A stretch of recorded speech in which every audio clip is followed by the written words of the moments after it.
1885 को कांग्रेस की स्थापना हुई। बाद में बाल गंगाधर तिलक कांग्रेस के बहुत बड़े नेता हुए। उन्होंने रेस्पॉन्सिबल गवर्नमेंट, पॉपुलर गवर्नमेंट में हिस्सेदारी की मांग की। इस हिस्सेदारी की मांग के तहत अध्ययन करने के लिए एक कमीशन अंग्रेजों ने भारत में भेजा, साउथबरो। और अंग्रेजों ने यह भी सोचा कि आज नहीं तो कल भारत छोड़कर हमको जाना पड़ेगा।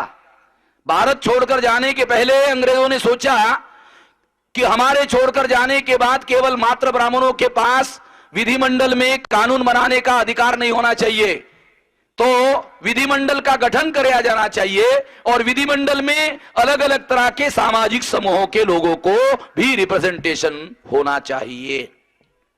छत्रपति शाहू महाराज जिंदा थे, उन्होंने भास्करराव जाधव को कहा और बैकवर्ड क्लासेस के लिए विधिमंडल में रिप्रेजेंटेशन की मांग छत्रपति शाहू महाराज के कहने पर भास्करराव जाधव ने की। बाबा साहब अंबेडकर ने अनुसूचित जातियों के लिए यह मांग की, लिखित रूप से उन्होंने मेमोरेंडम सबमिट किया।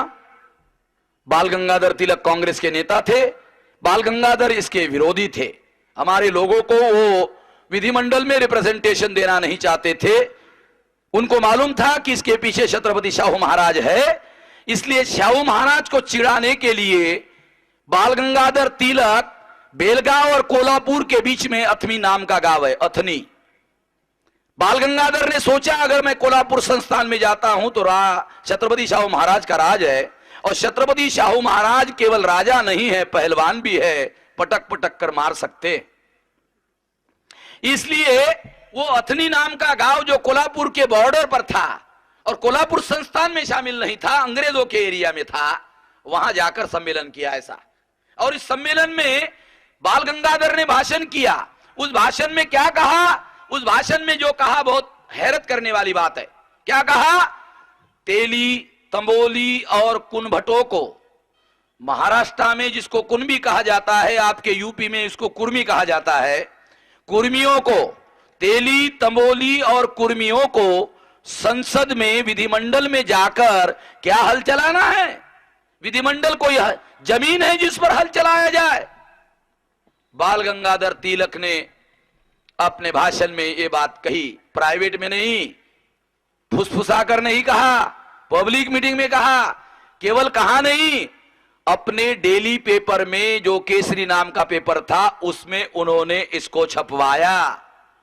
छापी हुई बात बता रहा हूं आप लोगों को, उनके अखबार में, केसरी में ये छपी हुई बात है। जिन लोगों को ये दस्तावेज चाहिए मेरे से ले लेना। बाल गंगाधर तिलक ने क्या कहा?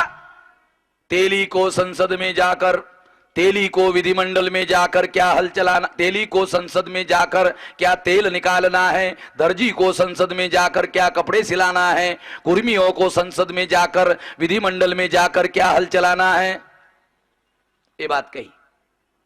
मास्टर लोग आज भी बाल गंगाधर का नाम लेकर इतिहास पढ़ाते, और क्या पढ़ाते उसमें मास्टर लोग हमारे बच्चों को? स्वराज्य हमारा जन्म सिद्ध अधिकार है और हम उसे लेकर रहेंगे। यही ना मास्टर लोग आप लोगों को पढ़ाते हैं। हमारा कोई ऑब्जेक्शन नहीं है कि मास्टर लोग ये बात पढ़ाते हैं, पढ़ाए। हमारा ये कहना है कि उसके साथ साथ एक और बात पढ़ाई जाए। कौन सी बात? तेली, तंबोली और कुनभटों को, कुर्मियों को विधिमंडल में जाकर क्या हल चलाना है, ये भी पढ़ाओ। अगर दोनों बात एक साथ पढ़ाई जाए तो हमारे लोगों को समझ में आएगा कि बाल गंगाधर का स्वराज्य का जो आंदोलन था वो सभी लोगों के स्वराज्य का आंदोलन नहीं था। ये हमारे लोगों को पता चलेगा